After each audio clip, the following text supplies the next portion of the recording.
Welcome back to the classroom, Grievers and Griever teachers. I'm Dr. Erin Willer, and I'm so happy to be back sharing the second video for my 4-part series with nonprofit organization Now I Lay Me Down to Sleep. And I have a special Valentine with me here today. Who are you? Matilda.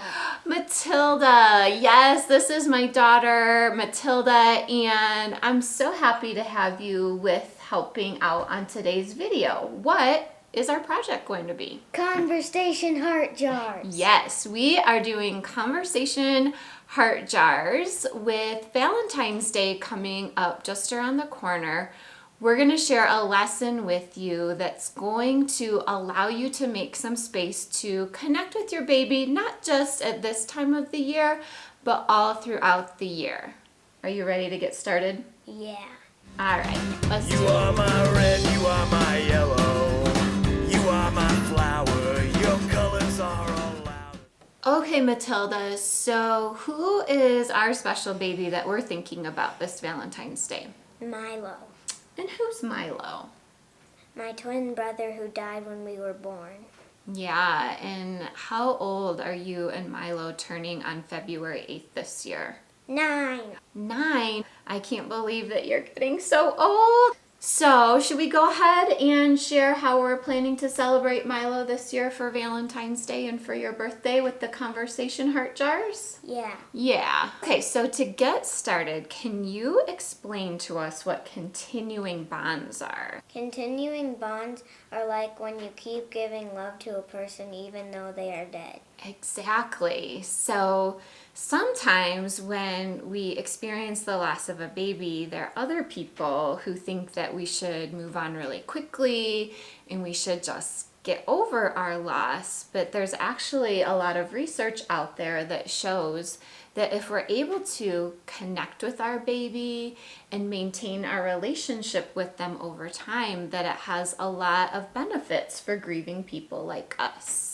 So the Conversation Jar project is going to show you one way for you to connect with your baby this Valentine's Day and beyond.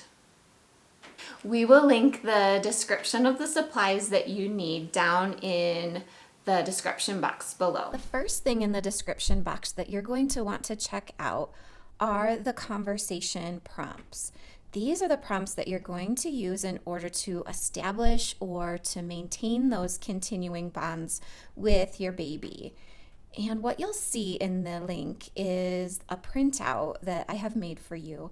And on the printout, there are a number of different hearts with prompts on them. So for example, one of the prompts says, tell the baby about something difficult you are going through right now. Another one says, go on a walk and imagine the baby walking beside you. There's some that are really great for kids, such as draw a picture of you and the baby together.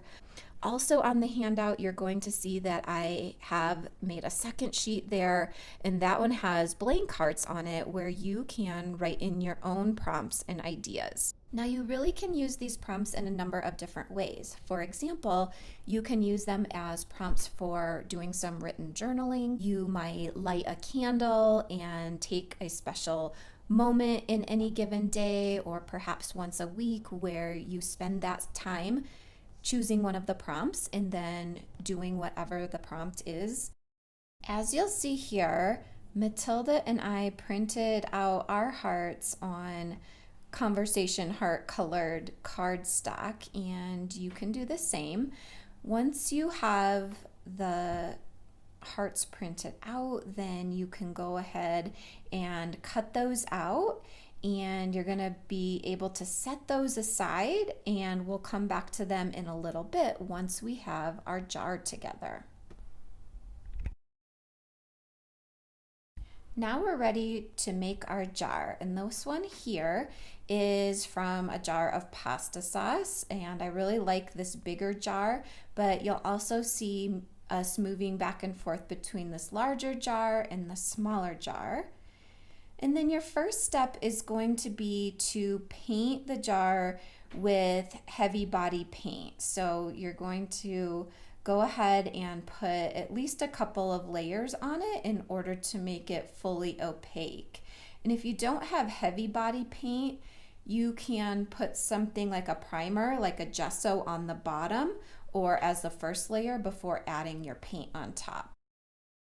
The next step, once you have the jar completely covered with the white paint, is you're going to go around and draw some hearts in random places around the jar. And it's difficult to see because I'm using a pencil here, but it really helps to have an outline there rather than trying to freehand the hearts themselves, especially if you are working on the project with a younger person like I am. After that, you are ready to paint the hearts, and you'll see here that Matilda and I go back and forth taking turns painting in the hearts, and it can be helpful if you hang onto the jar for them. At one point though, it was a little bit easier for her to just hang on to it herself. I'll also say that painting the hearts in the larger jar was a lot easier for Matilda to do than on the smaller jar, just because those hearts are so very tiny and it was harder to stay within the lines. But either way works great, and you can go through and put multiple coats on the hearts to really fill them in and make them opaque.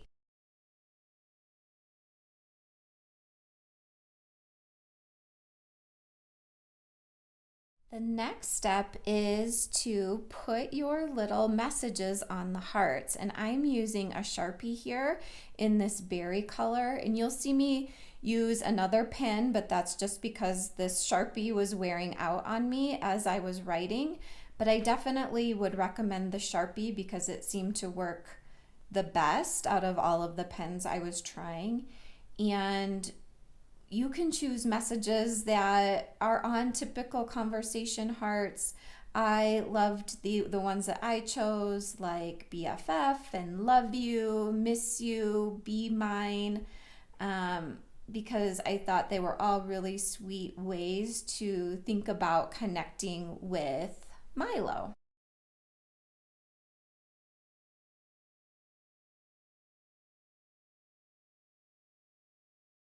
Matilda and I decided to personalize our jars a little bit by adding our names along with Milo's name on the jar, just as another reminder of the connection between us in our relationship and working on building and maintaining those continuing bonds.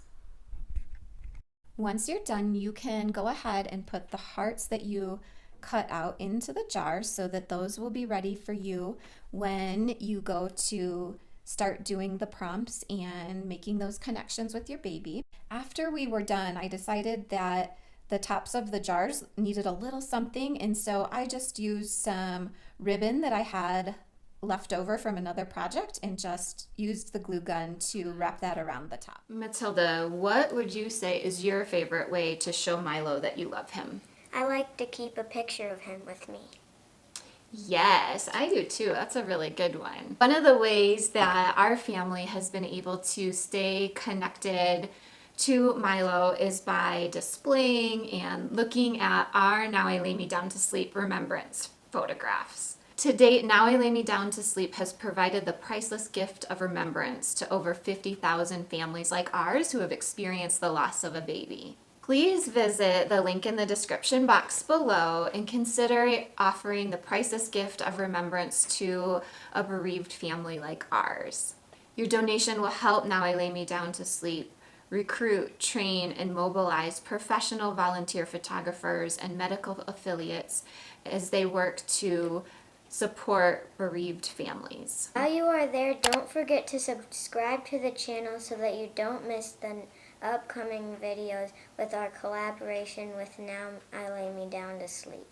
Yeah, and I'm going to go ahead and link the first video from the series up here in case you want to check that one out.